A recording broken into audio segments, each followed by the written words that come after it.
आप क्या समझते हैं कि जब नजम सेठी साहब के दौर में मोहम्मद आमिर को पाकिस्तान की तरफ से खेलने की इजाजत दी गई थी, तो वो क्या सही था? क्योंकि उनके आने से फिर दूसरे लड़कों के लिए भी राह खुल गई कि अगर वो वापस टीम में आ सकते हैं तो दूसरे क्यों नहीं आ सकते? देखें, एक तो मैं आपको बताऊं कि ये फैसला उस वक्त उन्हीं का था जिन लोगों ने किया था। हमारे से ना मशावरत की गई, ना हमसे पूछा गया। उस वक्त ये लोग समझते थे कि शायद आमिर जो है ना वो बड़ा ज़रूरी है पाकिस्तान के अटैक के लिए। पाकिस्तान का बॉलर है, अच्छा बॉलर है। और क्योंकि उसने सज़ा पूरी कर ली है, उसके दिन पूरे हो गए हैं, तो फिर सज़ा जब एक आदमी ने कर ली है तो उसको वो करनी चाहिए।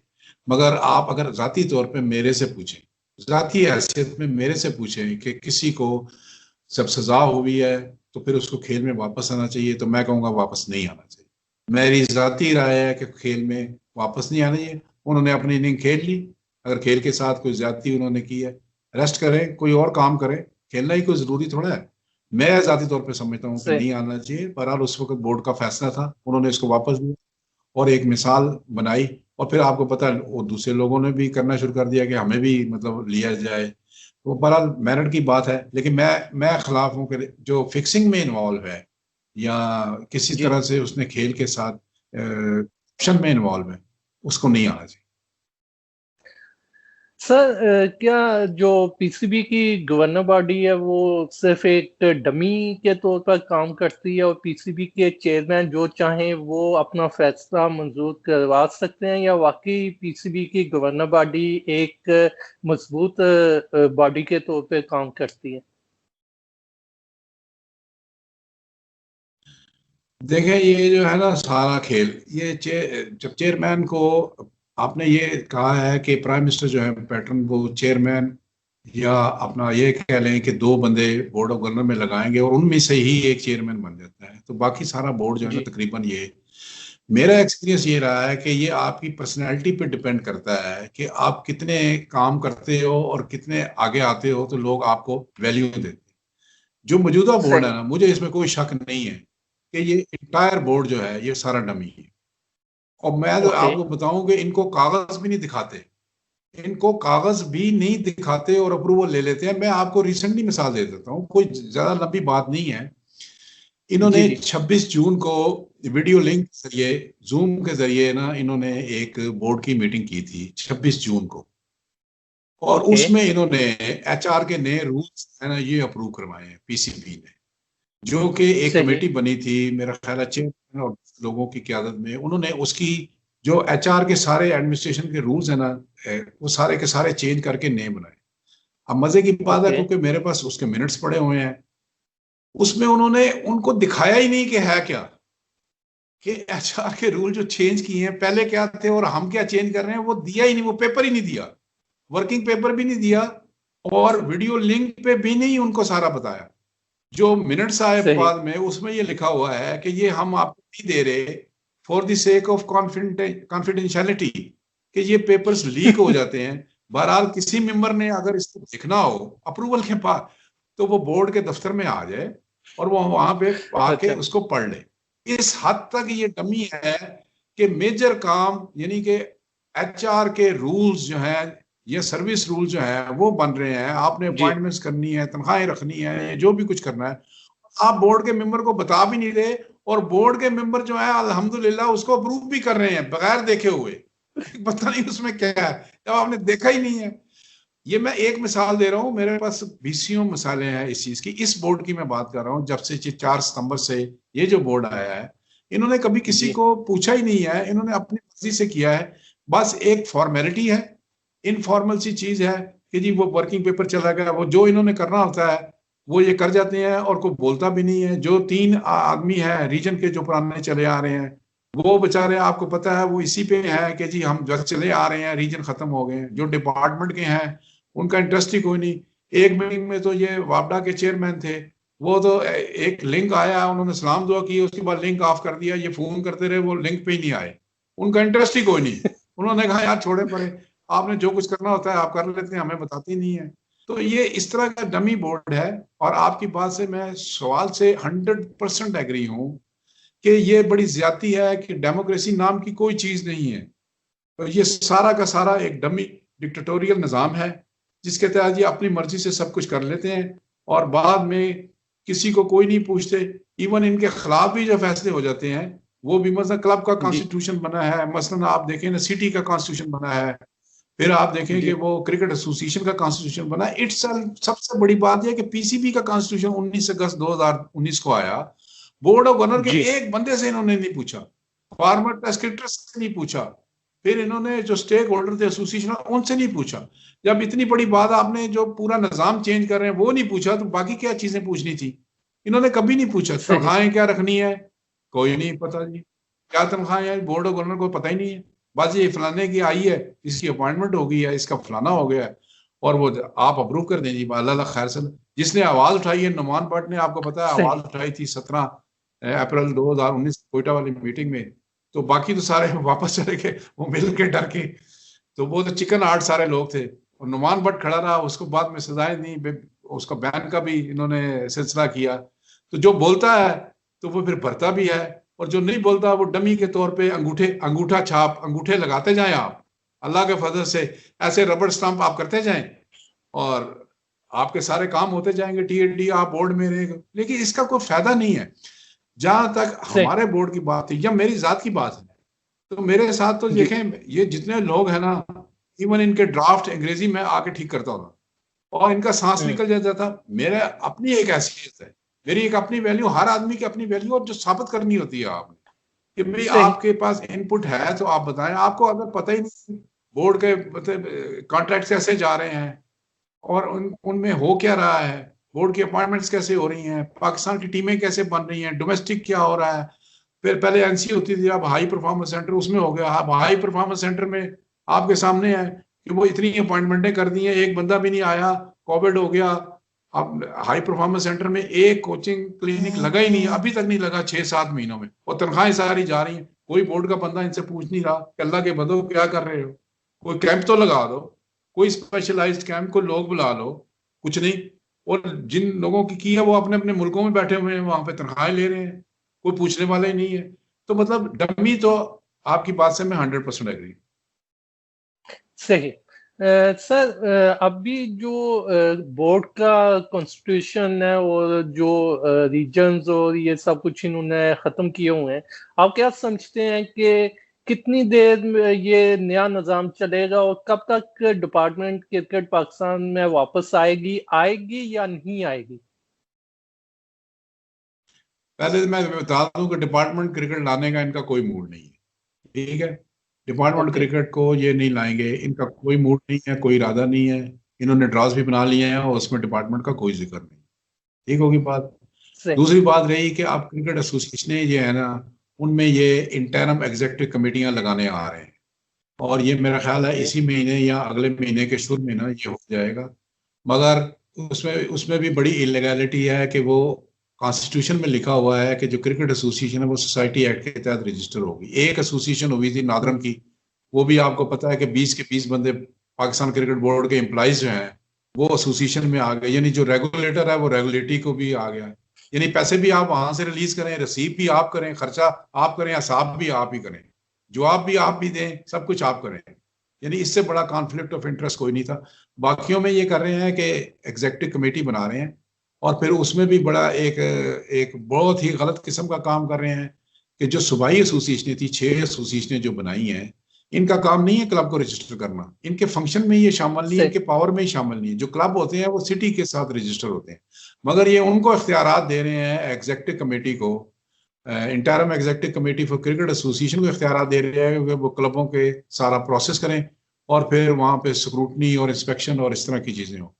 यानी कि गलती दर गलती, इलीगैलिटी दर इलीगैलिटी ये होती जा रही है, और रुकने का नाम नहीं ले रही। बैक टू बैक सारा सिलसिला चल रहा है। पाकिस्तान के एक साबिक खिलाड़ी हैं आकिब जावेद, उन्होंने अपने एक हालिया बयान में ये कहा है कि शकील शेख साहब पाकिस्तान क्रिकेट बोर्ड पर सिर्फ इसलिए जो है वो करते हैं, इतराज करते हैं कि इन्हें जॉब चाहिए पीसीबी में। अगर इन्हें आज पीसीबी में जॉब मिल जाए तो ये पीसीबी पर इतराज करना बंद कर देंगे। क्या ऐसा ठीक सही है? देखिए इस सिलसिले में ना आकब का ये बयान था टीवी पे या किसी सोशल मीडिया पे था, मगर उसको पूरे रेफरेंस कंटेक्स्ट में नहीं किया गया। देखें, मैंने तो जॉब लेनी नहीं बोर्ड में, मैं तो एम्प्लॉयमेंट कभी सीख ही नहीं की। मेरा ख्याल है थोड़ी सी इसमें गलतफहमी है। हम लोग जो इलेक्टेड लोग थे एसोसिएशनों के, जब बोर्ड में आते हैं तो ये ऑनररी फंक्शन करते हैं। ऑनररी से मुराद ये है कि हमारी तनख्वाह नहीं होती, हमारी अपॉइंटमेंट नहीं होती, जॉब नहीं होती। तो ये बात बुनियादी तौर पे ठीक नहीं थी। आकब से मेरी बात भी हुई थी, उसने कहा जी कि मुझे पता है कि आपने जॉब नहीं करनी, मेरी अपनी जॉब है, मेरा जर्नलिज्म है और मेरी एक फील्ड है सारी, मेरी लाइफ टाइम मैं प्रोफेशनल आदमी हूँ। मैंने पीसीबी में कोई एग्जेक्टिव जॉब या वो लेके मैंने क्या करना क्या है? ये आपस में लड़ रहे हैं सारे, एक दूसरे की जॉब ले रहे हैं, कर रहे हैं, तो करते रहे। मेरा इसमें कोई इनपुट नहीं है, ना मैंने कभी सीख की है, ना मैंने कभी ख्वाहिश की है। और अगर करनी होती तो आपको पहले मैंने बता दिया कि 9 साल तो मैं खुद बोर्ड ऑफ गवर्नर में रहा हूँ और दुनिया कहती थी कि सबसे पावरफुल आदमी है, तो मैं भाई वो गवर्नरी छोड़ के उसी वक्त अच्छी सी कोई इनकी इनकी जॉब ले लेता। वो 15-20 लाख की जॉब मेरी हो जाती तो अल्लाह अल्लाह खैर सला था, मुझे तो कोई मसला नहीं था। लेकिन आपने देखा, मैंने कभी ना किसी को कहा है जुबानी, ना मैंने अप्लाई किया है, ना कुछ है। मेरा ख्याल है कि अकब ने भी इस बात को क्लैरिफाई कर दिया था। मेरा दोस्त है, भाई है, और उसके व्यूज बड़े अच्छे होते हैं क्रिकेट के बारे में, टेक्निकल बारे में। लेकिन इस बारे में शायद मेरा ख्याल है कि कोई थोड़ी बहुत मिसअंडरस्टैंडिंग की बात है। मैंने कभी जॉब की ना ली है, ना लूंगा, ना मैंने की है, ना मेरा कोई इरादा है इससे।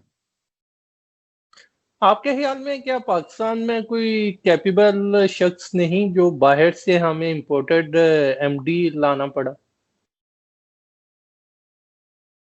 पाकिस्तान में बहुत सारे हैं। जावेद मियांदाद का हालिया बयान आपके सामने है कि पाकिस्तान में बहुत से लोग हैं जो एग्जेक्टिव जॉब्स कर सकते हैं, क्रिकेटर भी हैं। पहली तो बात यह है कि आपको पता है कि पहले सुभान अहमद थे अपना चीफ ऑपरेटिंग ऑफिसर। उससे पहले आपको अगर जी। याद हो तो सलीम अल्ताफ साहब बड़े पढ़े लिखे थे। उससे पहले जी। आपको याद हो तो वसीम बारी थे।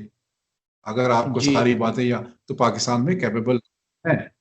ये तो खैर चेयरमैन की मर्जी होती है कि वो किसको पसंद करते हैं, किसको फेवर कर देते हैं, किसको फेवर नहीं देते, या उनकी उनकी चॉइस का कौन आदमी है।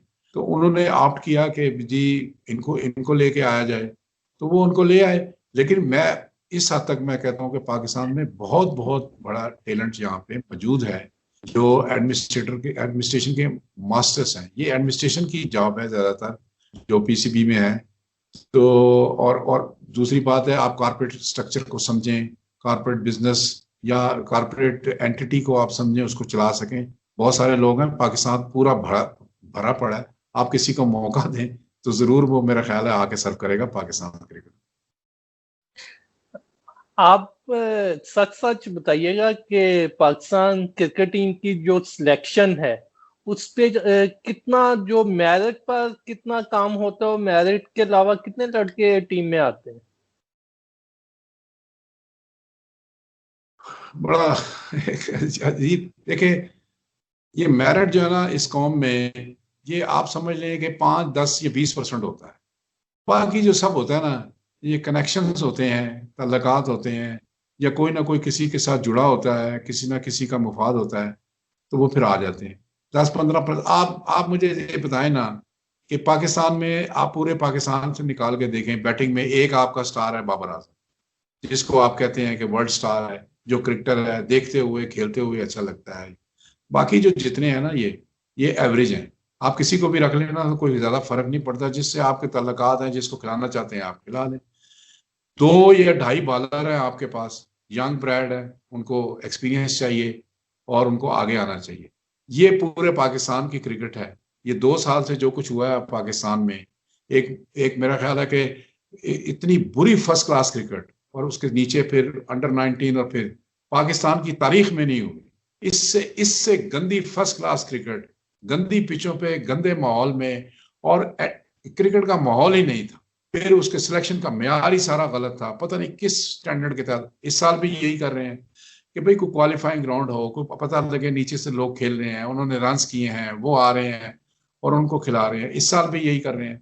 तो जब आप इस तरह का स्ट्रक्चर करेंगे, फिर आप देखें कि पूरी ग्रास रूट लेवल की क्रिकेट आपने बंद करनी है। जो बच्चा 17 साल का था वो 19 साल का हो गया है, उसका टेन्योर ही खत्म हो गया है। जबकि उसके मुकाबले में आप देखें कि नसीम शाह 17 साल की उम्र में टेस्ट खेल रहा है, 16-17 साल। तो वो जो बच्चे थे टैलेंटेड, वो किधर गए सारे?